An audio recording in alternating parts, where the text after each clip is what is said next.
to chill my glass. That's not a good start, is it?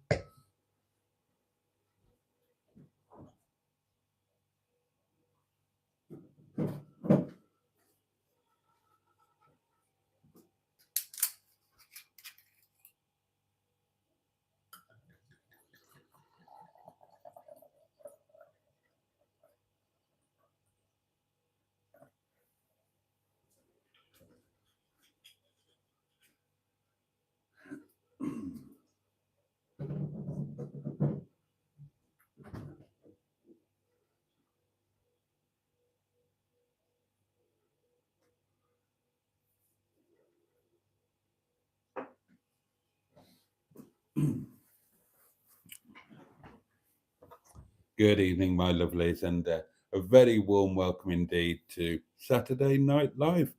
Here we are again, Saturday night. God, it's cold. It's cold. Hold on, I'm going to put the heating up. Oh, God.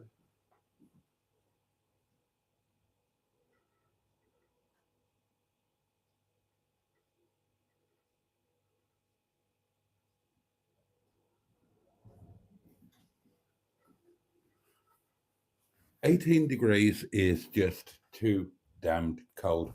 Well, my sweets, how are your weekends going? How has your day been? What have you been eating? All of the usual questions. Here we are again, another Saturday night, and we are going to wave away Saturday and we're going to welcome in Sunday and all that that entails. And I would love to know, what is a typical Sunday for you? What are you doing tomorrow specifically, or what are you planning to do? And what would your ideal Sunday be? Let's have a good old chat about Sunday, shall we? And of course, we can talk about anything else that comes up. Yeah, here we are again, happy as can be. All good friends and jolly good company. And I'm going to have a well earned slurp of my wine. Oh, it's the last late one tonight, isn't it, darlings? Back to 11 o'clock tomorrow night, and an earlier start and an earlier finish. Some people will be very grateful for that. Your very good health, darlings. Cheers, bottoms up yours, and above all, get stuffed.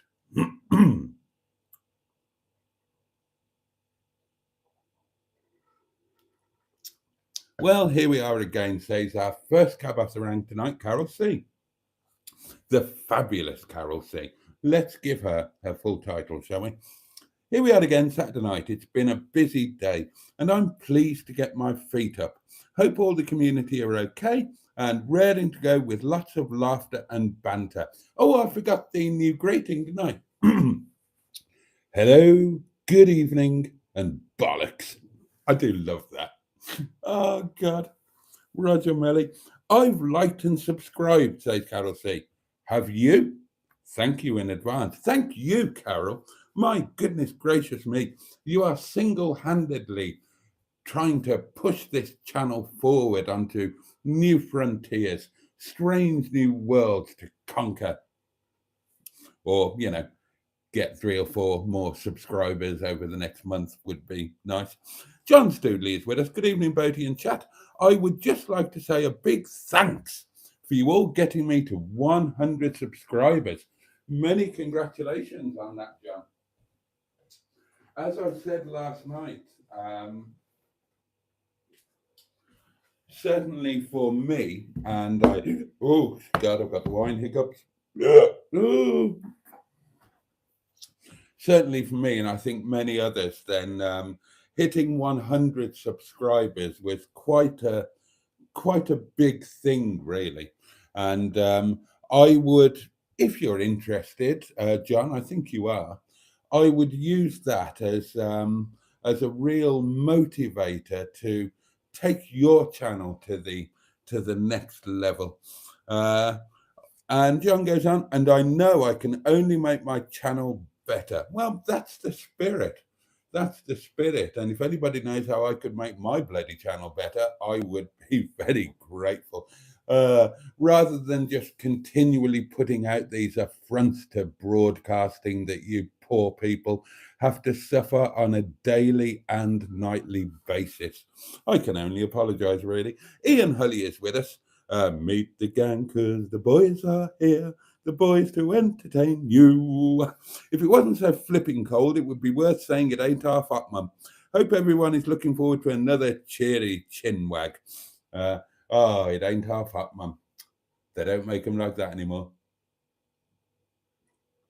Why do you whisper green grass?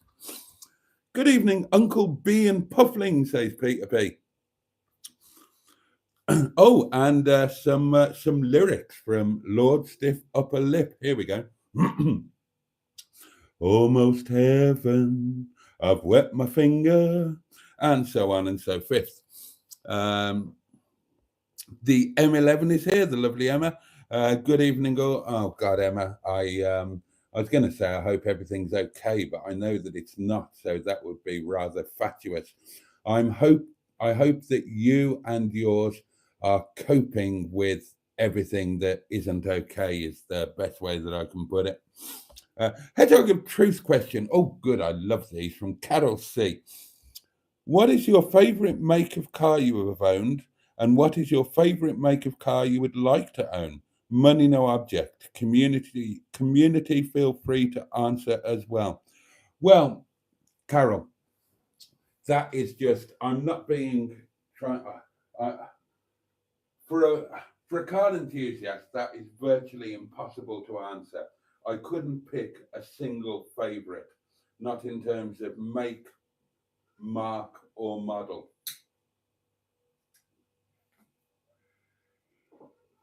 I genuinely couldn't. I'm not being deliberately evasive or anything like that. For example, favorite cars that I've owned. I had a Lamborghini Espada. Now that was amazing, absolutely amazing. One of the most exciting cars. Ridiculous, really extraordinary. I would stand next to the car, and the top of the car would be below my waistline. It was incredibly low. Mine was a Series 3, which meant that it had probably the finest interior that I've encountered on any car. And it had an Italian V12 engine. What's not to love about all of that? So that was a favourite. But also one of my perennial favourites is a Rolls-Royce Silver Shadow. And there's no way that I could pick between the two. They were both favourites, but for different reasons. The Espada, which is Italian for sword, by the way, if you were wondering. The Espada was just exotic and exciting and amazing, whereas the Silver Shadow, specifically the two, was the car that I just felt was probably the most me. I've always felt entirely at home in a Silver Shadow. Less so, interestingly, in anything that came before. So, for example, a cloud, a Silver Cloud 1, 2, or 3, never felt comfortable in that in the way that I did in a Shadow. And equally, nothing that came after. Now, obviously, I've got no experience of the most recent Rolls Royces, but Silver Spirit, Silver Spur, never had quite the same feeling of just being at home in any of those as I did in the Shadow, the Silver Shadow. I had a deep affinity for that car. But I mean, pick another one, Range Rover, arguably the best car in the world, really, because it kind of ticks every box and has done for a long time. I had a Range Rover Classic, the LSE, the long wheelbase with the 4.2 litre V8. It was in black, and that was an utterly fantastic car. So that was a favourite. Obviously, I'm a massive fan of Bristol's, as in Bristol Motor Car Company. Make your own jokes there. So a Bristol Beaufighter was a favourite. Citroen CX, Citroen SM. You know, I could probably go on and on and on. There would be a handful of standout favourites, and there's no way I could pick between them. And the kind of car I would like to own, money no object, well, the honest answer to that would be all the ones I've just mentioned. I would love to have a fleet consisting of the favourite cars that I've owned in the past, with a couple of others thrown in that I haven't owned. I would like, I've owned Ferraris, I would like, but I haven't owned, I would like the 365, whatever it's called, the GT4, not the GTC. I didn't like that. Didn't like that. I didn't own it, but I had one long term, just a Cadet's car that I had that was in my care for years and years and years. But whatever it was called, the 365 2+2. I would like one of those. Maybe a 412. Probably. I mean, my favourite Ferrari was that I experienced or owned was a 355. Would I want one of those in? No, I don't think I would. I'd rather go earlier. I'd rather have the 365 or a 400 carb or injection or a 412. I'd love to have a Silver Shadow. I'd love to have a classic Range Rover. So good question, and that's the only way I could answer it honestly, rather than just pick one, because that would be a lie. Because hand on heart or hand on hedgehog, I couldn't say that the Espada was more favourite than a Shadow 2, and vice versa. Matron was with us and said, "Evening all," and she greeted people by name. Peter P says, "Carol, what I've owned, Volvo. What I'd like to own, Saab, the 9000 Turbo." I had one of them, I think. Oh, maybe I didn't own it. I think I took one in part exchange for the company and used it for a while. Good evening, Boaty and all. Hope everyone is well. Says the wonderful Pocahontas 100. Ian Hully says, "Been to the shops today and got my new electric blanket after mine packed in yesterday. So I'm also under the duvet and toasty warm." Excellent. Oh, and Carol answers her own question. Favorite owned would be a Saab Aero, and the dream would be a McLaren. Does nothing for me. Very few modern cars do anything for me. Probably only because I don't have experience of them. I'm sure if I experienced them, no doubt they would be fabulous. Was it unexpectedly busy tonight? Asked Peter P. No, it was busy, but not unexpectedly. I knew it was going to be busy, and indeed it was. But we had loads of staff. Oh, I've got news for you. I'll save it until I've caught up with the comments, because Bishnu popped in tonight with some news. I've managed to avoid a winegasm tonight by sipping it and not going mad and pouring it down. So I hope you're grateful for that. I've sacrificed my winegasm for your pretzels. I'm cooking roast pork again tomorrow, says the M11. Will there be a live stream to keep me company while I cook? Good question. At first I said yes, because I missed doing it last week. And then I remembered that I've got to get Dick-a-Dum-Dum sorted to go for MOT on Monday. So then I said, no, I can't do it. And now I'm thinking I'd really like to do it. So I'll just try and fit in everything around it. So hopefully there will be. There's a video coming out tomorrow where, shall I tell you or shall I? Where I discussed today, and it's kind of a discussion on depression and seasonal affective disorder, because I've had a bad day today. Not a bad day, but not a great day. And I'm trying to decide whether, assuming that tomorrow is going to be similar, I'm trying to decide whether a live stream would be a good idea or not, whether a live stream would lift me up and probably make me do stuff where otherwise I'll just sit and vegetate and do sod all like I did today.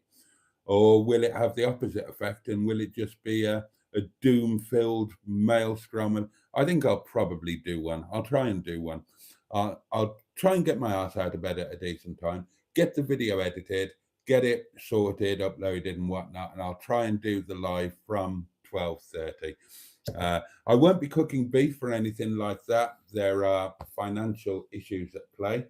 So it's going to be a cobbled together. I couldn't buy anything expensive, so I bought some fresh beans and a potato, and everything else is just going to have to be whatever I've got in the fridge stroke freezer. I think I've got a shallot left, and I know I've got garlic and mustard chicken in the freezer. I think I've got stuff to make stuffing, so I'll cobble together something or other. Don't you worry about that.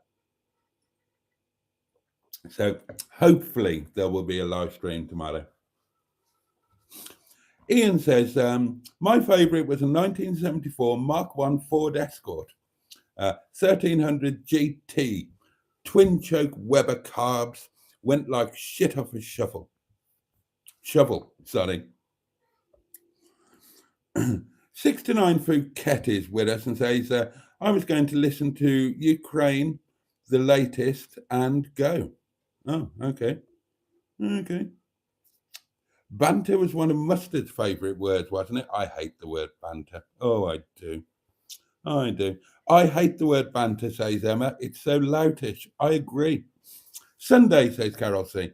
Clean bed linen, cook a roast, watch sport on TV, golf and rugby, pick up leaves, a thankless, never-ending task at this time of year. I shard on my 3K Facebook feed. You giz that. You diss that. Right. Okay. Jolly good. Banter seems to be the excuse, says Matron, for people to generally say awful things to each other. Just bants in it. Yeah, kind of. Barry Scrotter is with us and says, Boaty, you should colour his hair a bright colour. Would that create further interest? Evening, Boaty and chums. Who are we talking about? Who are we talking about? The hedgehog? Me? Mustard? I don't know. I think banter is subjective, goes on Barry. If a person is sensitive, maybe it should be avoided. Re my previous car, says Ian, the Mark I Escort. Can I have it back, please? It was a two-door and it's worth a flipping fortune.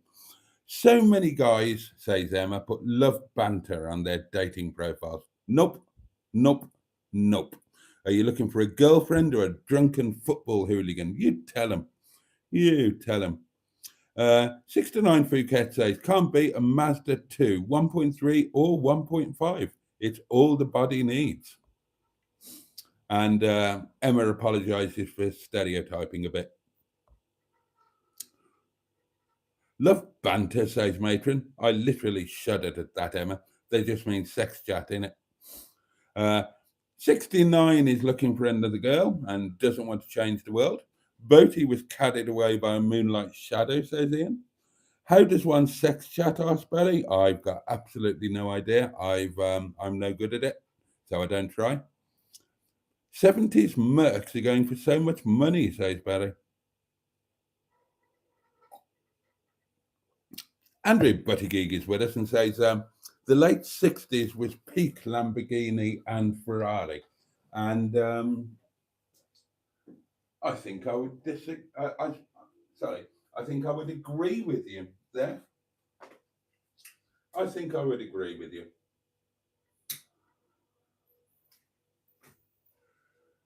I mean, talking about dream cars, you know, I'd love to say one of the two icons of the bedroom wall for people in my era, the Lamborghini Countach, but there's no point in me saying that because I don't fit in them. I just don't fit in them. I don't know how Harry Metcalf drives his. I know he's a like 5 inches shorter than me, but nonetheless. Or of course the Ferrari Testarossa, but I haven't owned a Testarossa, but I had one in my care. In fact, the Ferrari Testarossa was the very first car that I sold on a professional basis for the princely sum, as it was then, of exactly £50,000.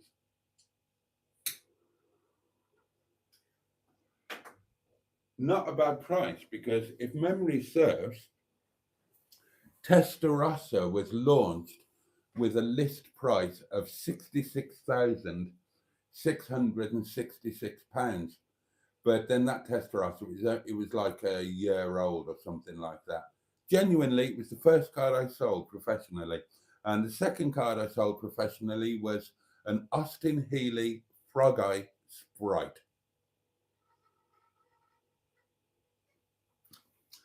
Yeah, but I wouldn't say a Testarossa because I didn't enjoy driving it. I really didn't. I drove an F40 as well, and I didn't enjoy that either. Whereas the Espada, oh, now then, that I loved.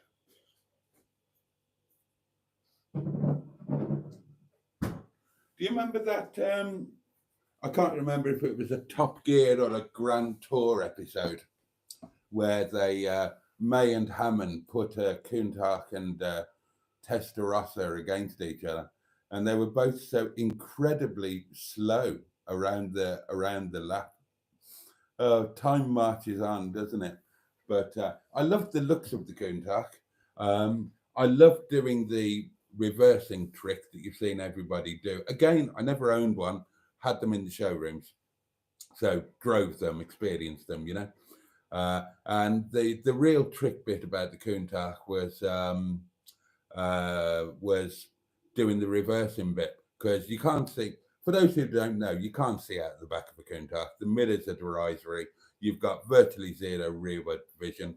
The very earliest ones were literally fitted with a periscope. But what you did, if you were cool, you sat on the sill with the scissor door open, and you could, if you were tall enough, then you could still reach in and operate the steering wheel and pedals and everything while sitting on the sill and being able to see behind you. That always drew a bit of a crowd. Testarossa was more comfortable and a much easier car to drive and live with. But it wasn't as exciting as you thought it would be.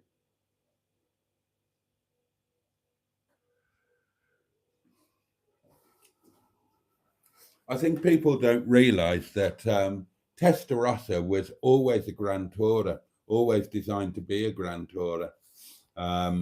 And despite the fact that cars like that did have considerable top speeds, you're a brave man if you achieved them, I tell you. They were scary. And again, people don't realise you couldn't stop the buggers.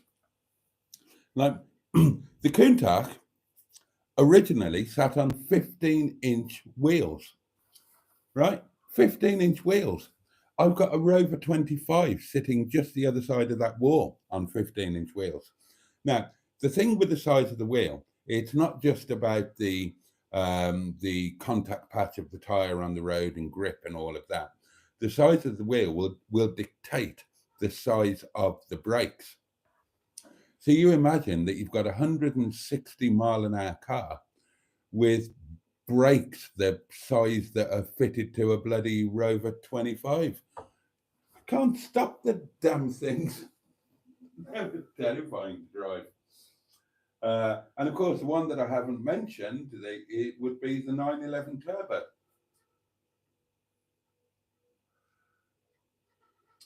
I'd probably quite like to drive a 911 Turbo now, but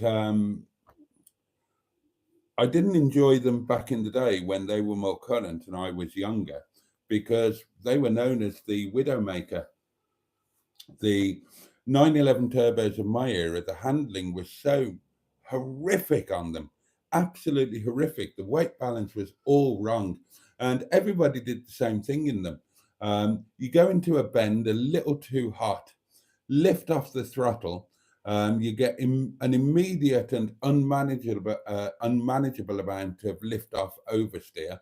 And before you know what's happened, you've swapped ends and you're heading backwards into a tree or a wall or whatever's around the bloody, whatever happens to be around you. Plus those awful floor hinged pedals offset to the seating position. Plus the hideously unhelpful dash with all of the hidden buttons. Plus, what was the other plus I was going to say? Oh, yeah. Plus the fact that if it was an early 911 turbo, you only had a 4-speed box, because when they launched the turbo, they didn't have a 5-speed gearbox that would cope with the power. Oh, dear.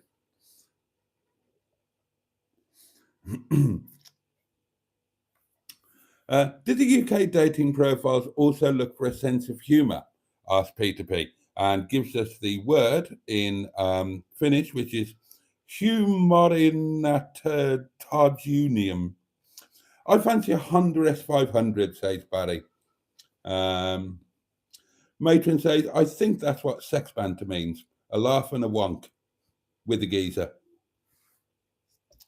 I'm on my dog and bone, say 69 Phuket, the old cell phone. If I can't spell, please understand. Not a problem. In my experience, says Emma, whenever a guy states in his dating profile that he has a good sense of humour, it never matches mine, and they think I'm absolutely mental. And Emma also said, oh, is that what they mean, Tracy? Well, by using the word banter, they all missed out on my bedtime stories. And Barry points out that Boaty is good at bedtime stories. I had an aero the other day, say Simone, who is with us, a mint one.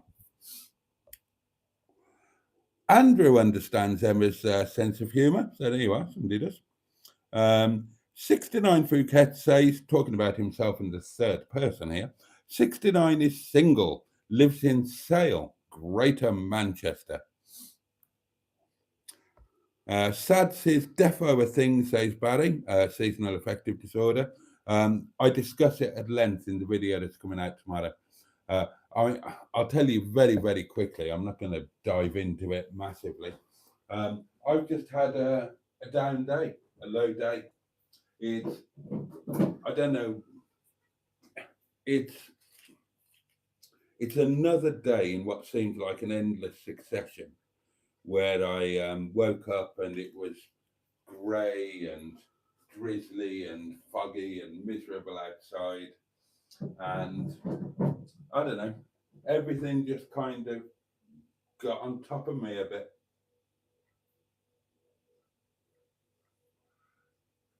Silly little things like Tracy very kindly and helpfully put a link up for the Premier Inn and free breakfast deals. So I thought, oh, right, this will cheer me up. This will make me feel positive and plan something. So I looked for, obviously I can't do this Monday, the Snowdonia road trip, but thought maybe I can do next Monday. So I had to look for prices, and they're double the price of the Monday that I was looking at, and I can't afford that.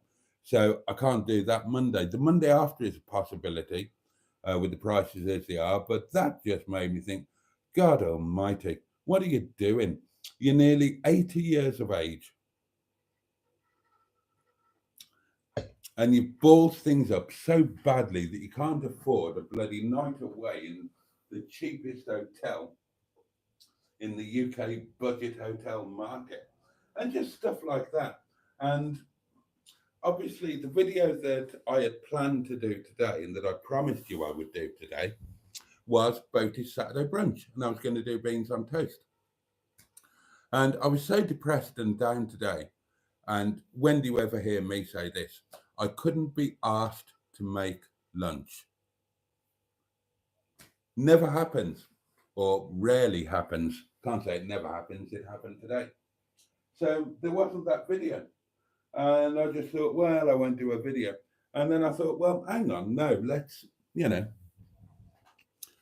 do what you tell other people that you should do. If you find yourself unable to make a video because of emotional reasons or whatever, make a video telling people why you can't make a video. So I thought, okay, I'll take my own advice. So I just did a driving to work video where very openly I discussed about exactly how I'm feeling generally, and the effect of SADS or whatever you want to call it, and speaking about that. Is it really a thing? Is it a disorder? Is it a natural part of the human condition? And talking about that I don't want to get too much into it, 'cause it's a discussion I want to have in the comments or in a live stream after the video. So watch the video. Oh, and I warn you, don't worry or anything like that. Don't worry. It's just business as usual.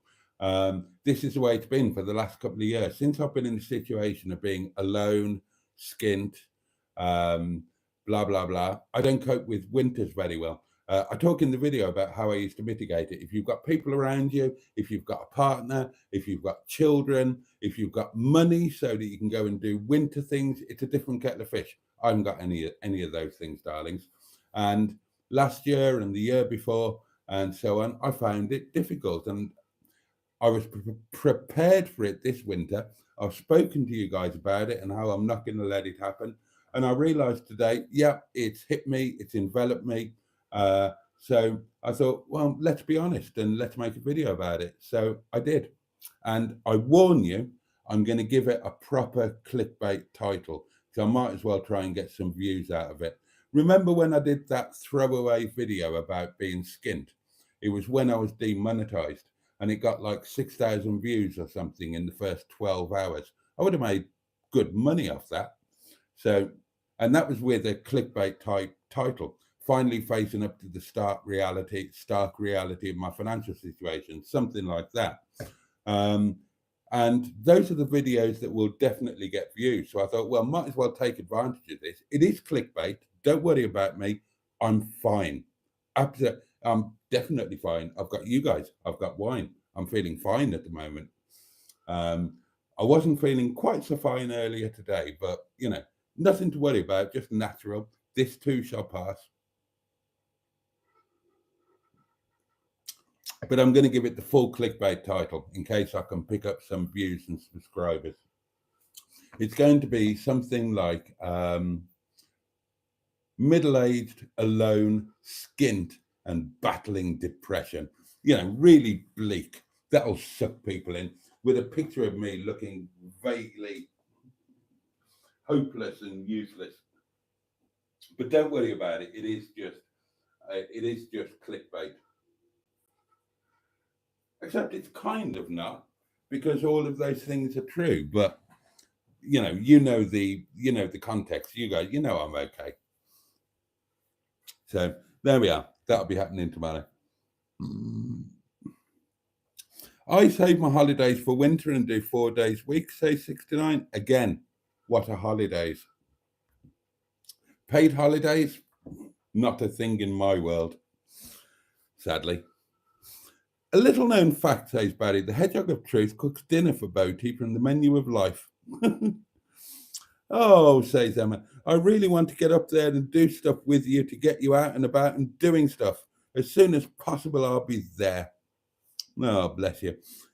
Talking is why I'm here, says 69. Same is true of all of us. Same is true of all of us, mate. Those curtains won't hang themselves, Emma, says Peter P., referring to a dream that Emma had.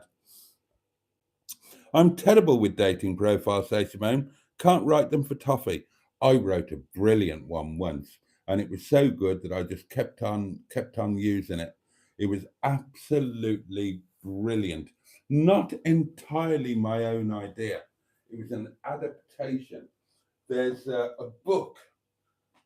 There's a book called A Bridge Across Forever, and it's written by a guy named Richard Bach, who is most famous for a book called Jonathan Livingston Seagull, which was also made into a film and Neil Diamond wrote the soundtrack for it. Now, A Bridge Across Forever was his kind of autobiography, although I strongly suspect that it's quite heavily fictionalized or enhanced.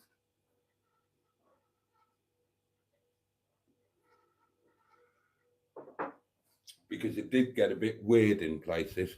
But when he met his soulmate, his forever ever, they didn't realize they were soulmates and forever evers. But when they were already together, they wrote a dating profile to attract each other. And it was rather wonderful. And I never forgot it. And I adapted it. I sort of combined the two that they wrote. And, who's done a nice thing? Oh, Pocahontas, bless you. Thank you so much. Oh, it's a super chat. That's really kind. Bless you. Thank you very much. So yeah, I combined the two of them and adapted them, and God Almighty, it worked a treat. Dear me. And it wasn't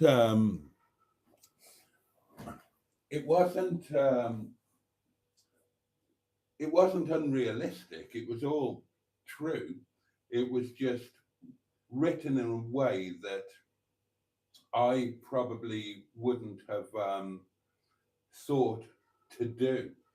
I improved the writing of it, I think, because, oh God, this is going to sound terribly immodest, but I think I'm a better writer than Richard Bach.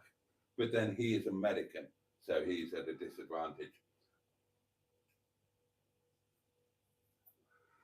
I'm probably better versed in the English language, even though it's not my first language. And the profile was so good that I would get messages from ladies who said, look, I'm not remotely attracted to you. I just wanted to say your profile is amazing.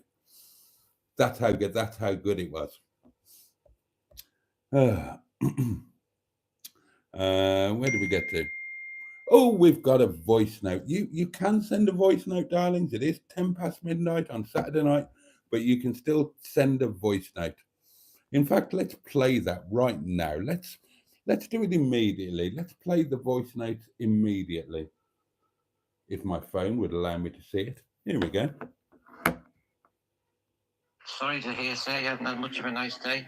I've only just actually came in watching you because being out, sir, I came back and I ended up watching the captain when you were at your house, driving back. There, sir. Have a good evening. Mr. Parry from Portsmouth in the Whittle, over and out, sir. I actually went out for my brother's 40th birthday, sir. Oh, the lovely Mr. Parry. Always a pleasure to hear from him. And a very happy 40th birthday to his brother. What was I saying?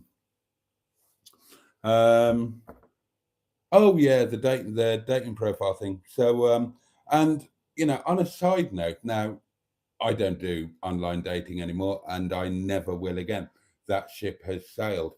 I won't do any form of dating again, or that all of that has sailed. It's gracefully surrender the things of youth.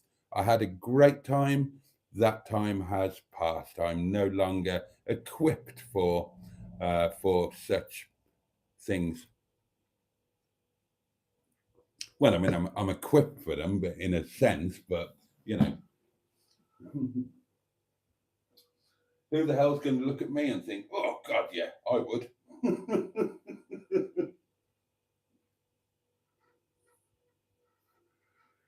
It's as well to be realistic about this kind of thing. Gracefully surrender the things of youth and all of that. But what I will say is that in my experience of working with single people and running the singles network and all of that, nobody puts enough effort into their dating profiles, or virtually nobody does. At the end of the day, unless you're some kind of scumbag bloke who's just out there looking for notches on his bedpost, then if you're writing a dating profile and you're a decent person, you are looking for your forever ever. You're looking for your other half, your soulmate, the jigsaw piece that fits in next to you, the person that you are going to end your days with. And that's kind of the most important thing in life. And yet, people put less effort into their dating profile than they would for a job application or a driving license application or anything which doesn't matter anywhere near as much.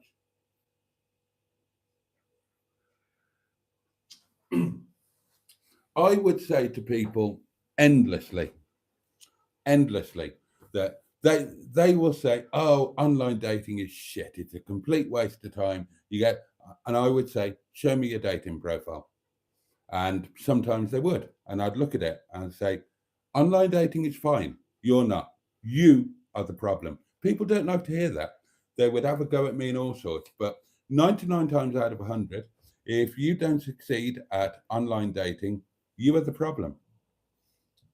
But people don't want to hear that. They want to blame the dating sites or the gender of people that they're trying to attract. It's almost always them.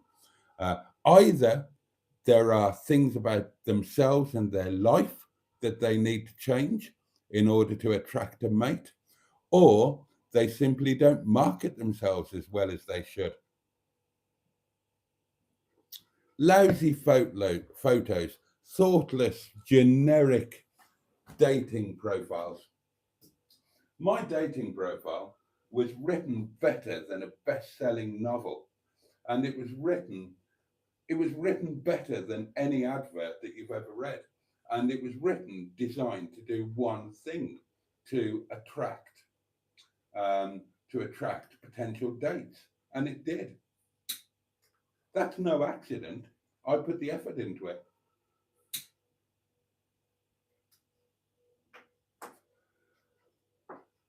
And people just don't do it and expect amazing results. It's like the people who advertise their car and put a crap picture of it parked in a petrol station behind a petrol pump and don't put any details about it, or blah blah blah. The sort of thing. I just mean a really crap advert. Well, that's what most dating adverts are like. Absolutely crazy. It's your shop window. It's your window onto the world. You are trying to attract somebody who you want to love you and to allow you to love them. Put some bloody effort into it. And if you can't do it, then speak to your friends. Speak to other people. Make a joke of it. Humor works better than anything. Humor works better than anything when it comes to dating stuff, because it's all a bit cringy. It's all a bit samey. If you can make somebody laugh, you've opened the door. I promise you, you have opened the door. So if you really can't write anything decent yourself, then make a joke of it and get those people closest to you to write things. Um, that was part of my dating section. I had a feedback section. I called it something like feedback from previous users or customers, whatever it was. I said, and then and put a bit of humor in there. There was feedback from my ex-wife saying slightly better than nothing at all. There was feedback from Boris Johnson, former Prime Minister. Rattling good sword, absolutely top chap. Just stuff like that. If all else fails, make them laugh. But that was like the postscript to mine. I put all of the real stuff that anyway. Yeah, people don't make enough of an effort. I enjoyed seeing Allegro man stuffing his face the other day, says Barry Scrotter. Boaty, have you got that parcel chef yet? Have I? Bloody hell. I'm going to have to sort it out on Monday. That's why I'm not going on my Snowdonia road trip. That's why I didn't book my £24.99 hotel, which is now £59.99 on the following Monday and well and truly beyond my means. But I did discover that I'd allowed Dicker Dum Dum to run out of MOT, and Mustard has very kindly booked him in for an MOT on Monday. So Monday will be the Yard of Dreams again. Picking up the parcel shelf and handbook for Officer Crabtree so my OCD can rest easy. And putting Dicker Dum Dum in for MOT, and then probably phoning the scrap man when he fails disgracefully. I mean, hopefully there'll be some sort of lunch, but Mustard was skint the last time I spoke to him, and God knows I'm skint, so I don't know what's going to happen for lunch.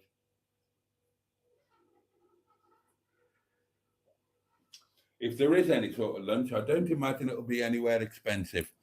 Maybe we can scrape together enough change between us to have a large portion of chips from David's Chippy. Leave love to karmic forces, says 69. They will come eventually. We don't talk about parcel shelves on this channel. Yeah, people say that, don't they? They say, when you're not trying, that's when you'll find somebody. Yeah, no. Yeah, well, maybe, but I kind of agree with that and I kind of don't. If you're serious about wanting to find somebody, then there is truth in that when you're not trying, that's when you'll find somebody. But there's a caveat to that, and that is you have to make sure that the door is open. So in other words, you have to make your life so that your life is an open door to a relationship. So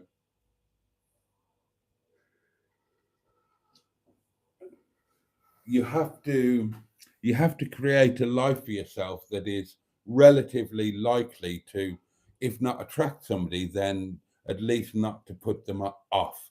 So, if there's something dreadfully wrong with you, get it sorted. If you're homeless, try and get a home. If you have a home but it's gopping, then clean it. All of that sort of thing. If you've got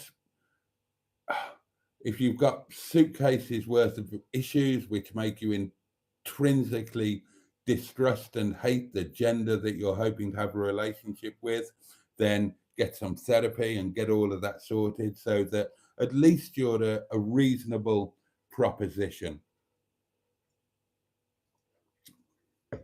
If you're not working and you're totally skint, try and get a job so that, people say, oh, I'd love to have, I've genuinely had this. I've had people saying, oh, I'd love to have a date. I'd love to have a date. And then they'll go on and tell you that they're not working, they haven't got any money. And if anybody was going to date them, then they'd have to go round to their house, pick them up, pay for their drinks or what. If you want to date, at least make sure that you're in a financial position where you can afford a date, even if it's just a Happy Meal at the local McDonald's. You know what I mean? Make sure that the door is open to it. That's what I'm trying to say. This should be in a bloody singles live stream, shouldn't it? Not a Boaty's world. I'm also useless at dating profiles, says Ian Hully. I always seem to get the year wrong.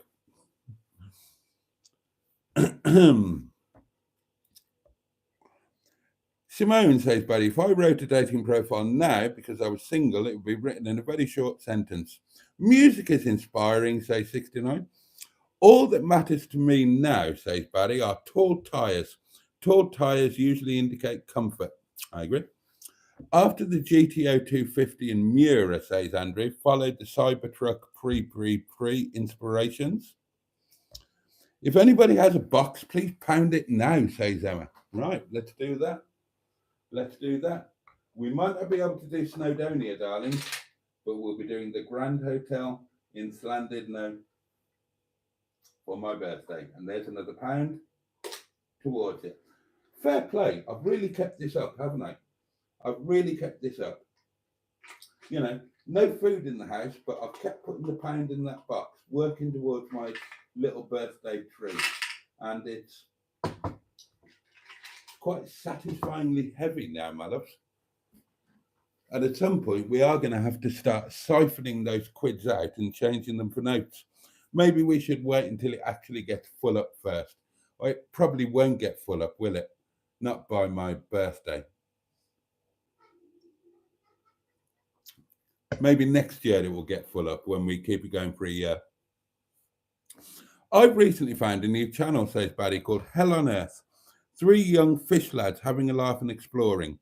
Has anyone seen it? Also, Jeffrey Ormstein, but all he talks about is buses. Oh, Carl Burton is with us. Hello, Carl.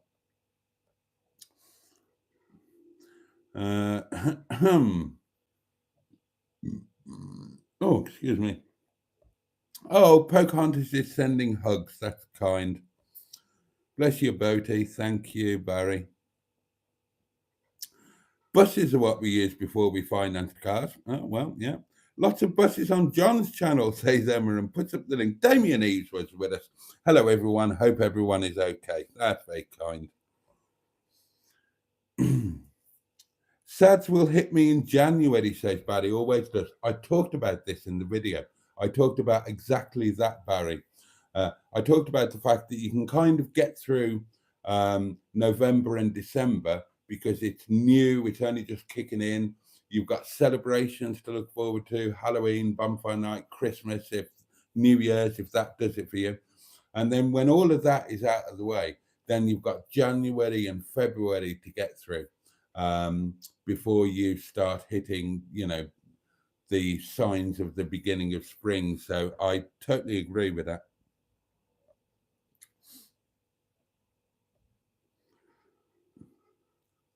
Oh, you read that book, 69. Good man. Oh, and thank you, Pocahontas, the old lovely super chat there. Really very much appreciated. Thank you so much. I had a tour of my town from a homeless guy the other week. It was mad, but he was such a nice bloke, says Barry. I've heard about that sort of thing. Oh, what's that? Oh, Damien, bless him. Damien has gifted a membership. I can't wait to see who that goes to. Oh, a new channel member. You know I love this. You know I get really excited about this.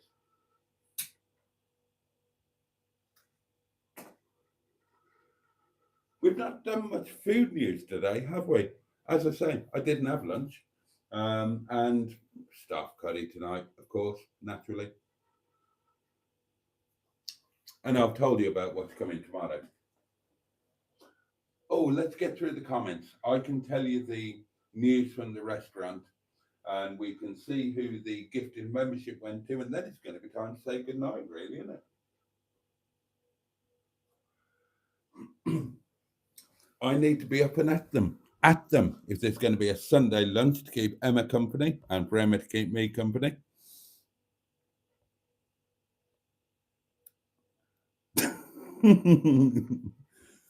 Okay, I know what this is in reference to. Me, says Emma. And Matron says, well, I know of a certain sister who says, I would, quaw, but no one believes her. Oh, dear. My jigsaw piece buggered off, says Simone. Oh, I feel that pain.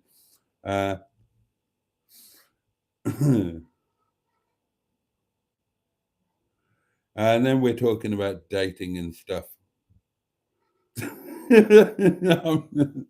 I am reading these comments, Emma. I'm not reading them out. Oh, dear.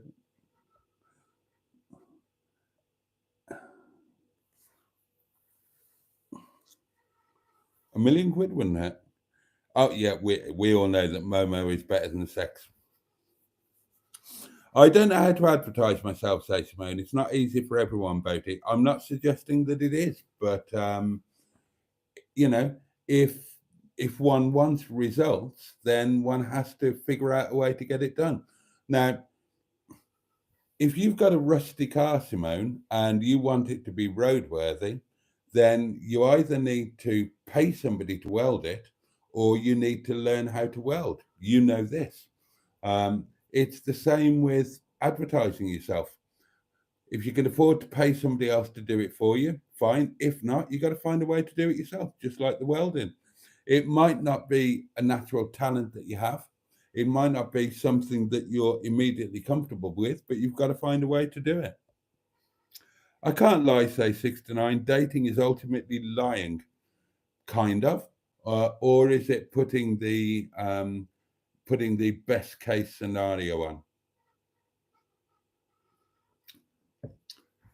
I'm all for the best case scenario thing, but the thing I have always said is that, and again, this is all my experience with working with single people. Relationships don't cure issues. If you've got issues, then a relationship won't cure them. Your issues will bugger up the relationship. So before you even think about looking for a relationship, make sure that you've got everything sorted your side. Make sure you're ready for it. Make sure that you're available in every sense of that word. Otherwise, the relationship is absolutely certain to fail. I'm sure you've all had experiences with people who have gone, well, maybe not all of you, but many of you will have experience of entering into a relationship with somebody that was just in no way ready, um, or readied for a relationship.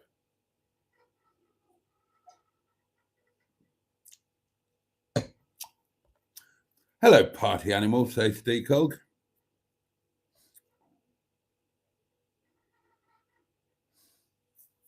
I've got skipfuls of baggage and issues, says Barry, and yet I'm still an 80% good bloke.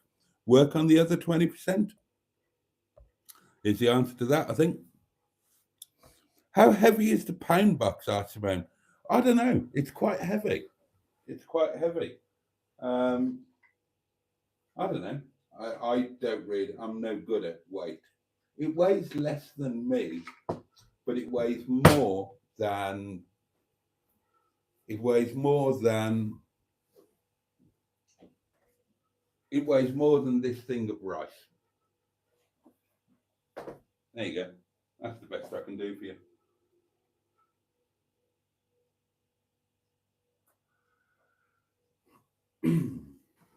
Thank you for all of you giving me your time again and sharing your time with the community tonight.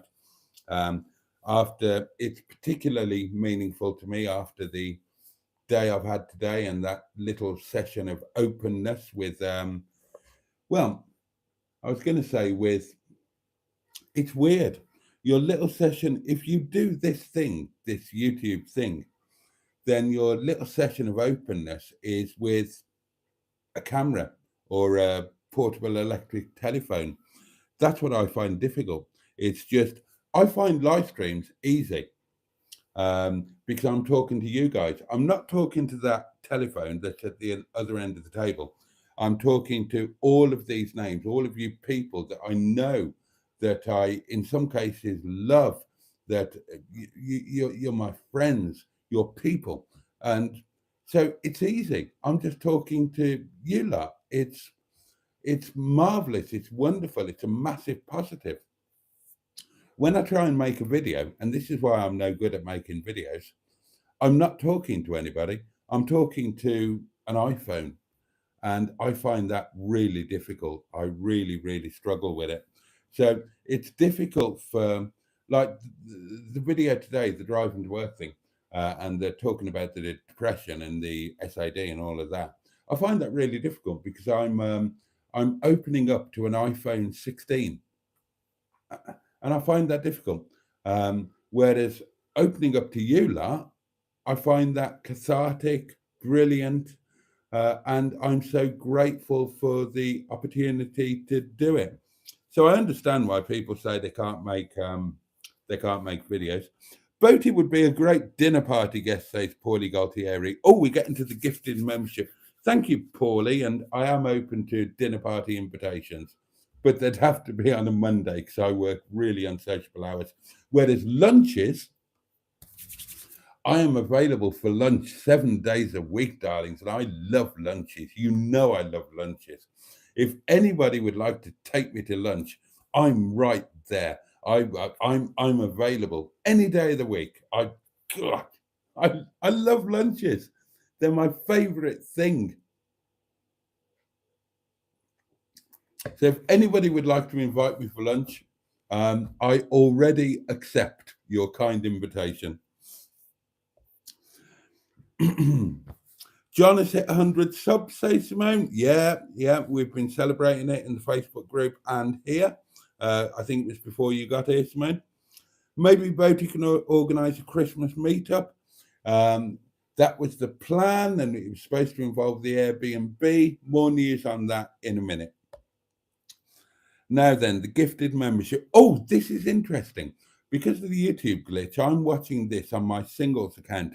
And underneath the gifted membership, it says, there's a little message saying you could be the lucky recipient of a Boaty's World membership with access to exclusive perks.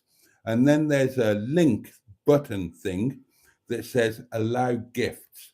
So if you can see that message, then make sure that you press it, because that will mean that in the future, when anybody is kind enough to gift a membership, you are in with a chance of winning it. And if you haven't done that allow gift thing, then you won't be considered. So do make sure you do that. And this one went to GODR. Right, let's have a look. Let's have a look. Ah, brilliant. Oh, well, welcome to membership, and thank you so much, Damien Eves, for that really kind thing. Simone ordered a new a new fuel pump. Boaty doesn't do electric blankets, says Decog. True, I don't. No need to plug in. He fills his with gas.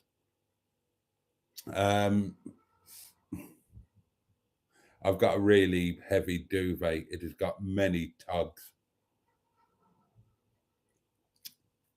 How do you have such a nice home while skint? Asked Carl. That's quite a good question, actually, and thank you for thinking that I've got a nice home. Well, let's answer that honestly, shall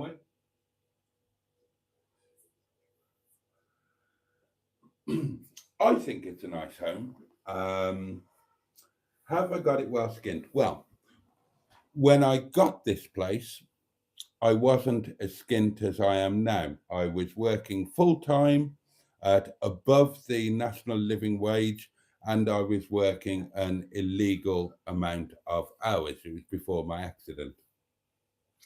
I still shouldn't have been able to afford this place, but I got this place for a lot less than it should be worth because of certain things.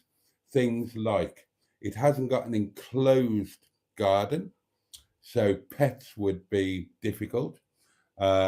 It's near a main road, so there is noise. But despite the fact that it's near the main road, it's also kind of in the middle of nowhere, so it's inconvenient, and it's really, really, really haunted. So it had been empty for quite a while before I moved in. I got it for about probably less than half of what the rent should be. It's gone up a bit since, obviously. So that's how I kind of got it. And I've hung on to it when I can't afford to live here. I've managed to hang on to it by going into debt and by not paying other things and by not doing things like buying clothes or having haircuts or having holidays or that sort of stuff. That's if you mean the home itself. If you mean what's inside the home, as in fixtures and fittings and whatnot, then that's just down to thrift, taste, and stalking eBay listings, Facebook Marketplace, and charity shops. Excuse me. Everything in this cottage either came from eBay, Facebook Marketplace, or a charity shop. Nothing is new apart from, oh, the microwave was new. Everything else is just, yeah, trying to be a bit, you know what I mean. And Emma says, Carl, it's perfectly possible to have a lovely home yet have very little money. There we are. Good night, everyone, says Pocahontas 100. Have a great day tomorrow and smooch the like button on the way out. 26 of you have done exactly that, and I'm very grateful. A friend of mine in her 50s just met someone in their 20s. Bastard, says Simone. That won't work. That won't work. Been there, done that. Chinese madam, you know.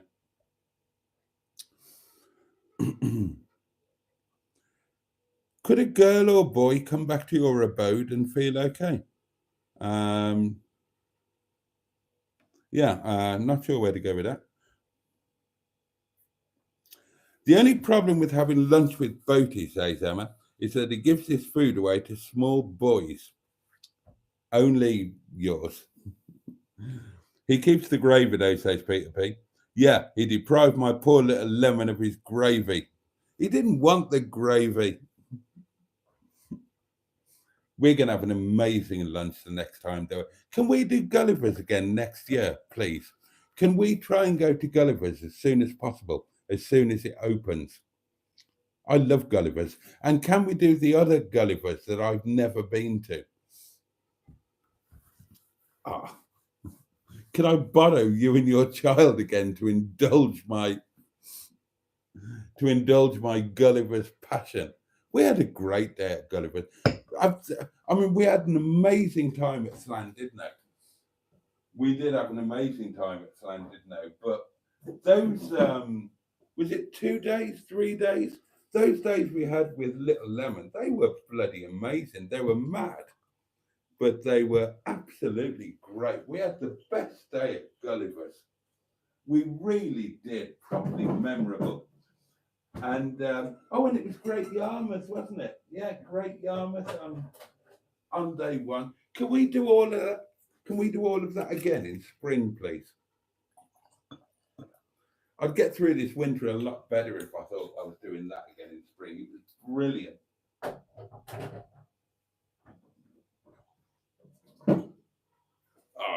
We did the Happy Haddock and the chairlift. We did the chairlift about 4 times.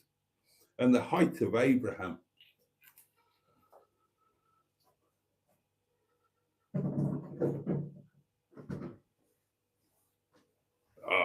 It's been a good year. I need to remember that stuff more. God, look at the time. Look at the time.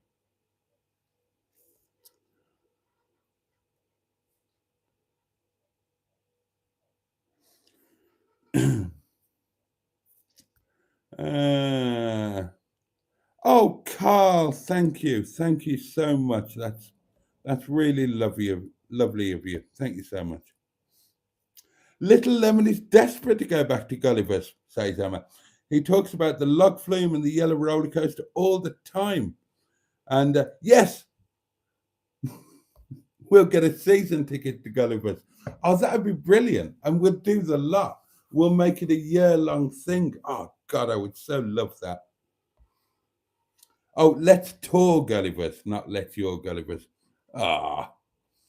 Oh, bless. Little Lemon has brought out the child in both. Little Lemon, to be absolutely fair. I mean, children are generally lovely, but let's be honest, some of them are little shits. Little Lemon is an absolute delight.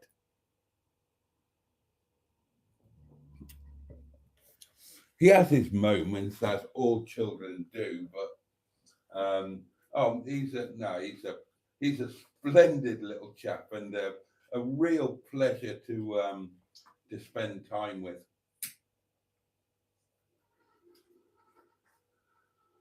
as, to be fair, is his mother. It's been a great year. It really has. Next year will be better for me, says Barry. I need to look forward to. We all do. Oh, Matron says we have lots of fun planned, but not booked for 2025. You'll see lots of Emma and the little lemon and me. Ah, happy days. Yes, Boaty, we can do all of that and more again next year, but let's do some winter stuff too, just as soon as these massive obstacles are out of the way. That's no way to refer to your... Oh, sorry, I see. Sorry, I see what you're talking about. Yes.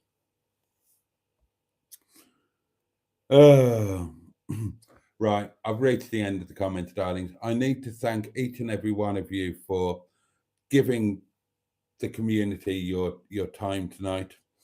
Oh, he was fine, Emma. He wasn't really annoying at all. So if it's you know, you have to expect it with kids. When you throw them, I thought, I'll be honest, I thought Little Lemon was amazing because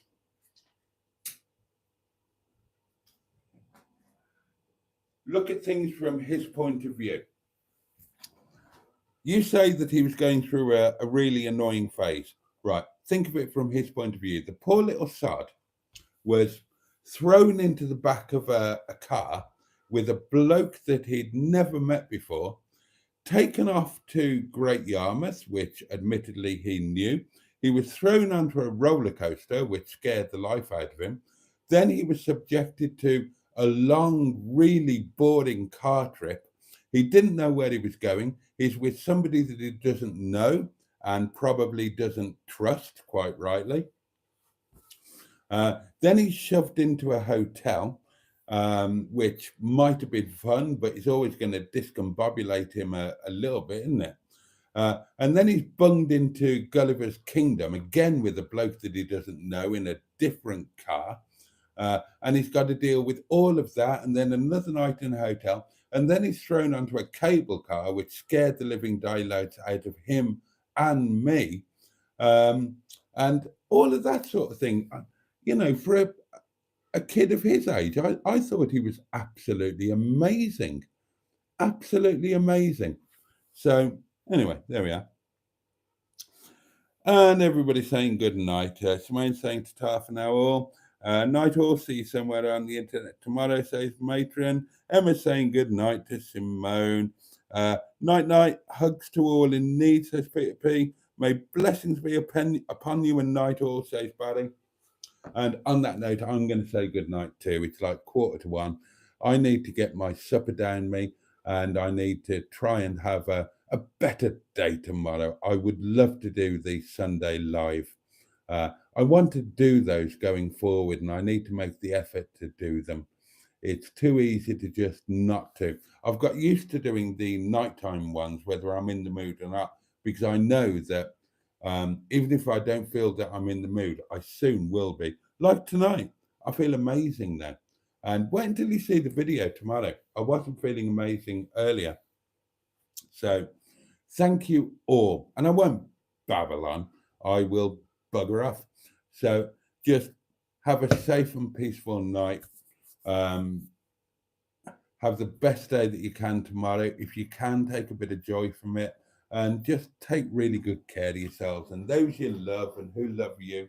And if you can, join me tomorrow night at the earlier time, 11 o'clock, and possibly Sunday lunch live tomorrow, 12:30. Let's do Sunday lunch together. I'm gonna so try to be in the place to make that happen. I promise you. And just thank you so much. Thank you. All the love in the world from me.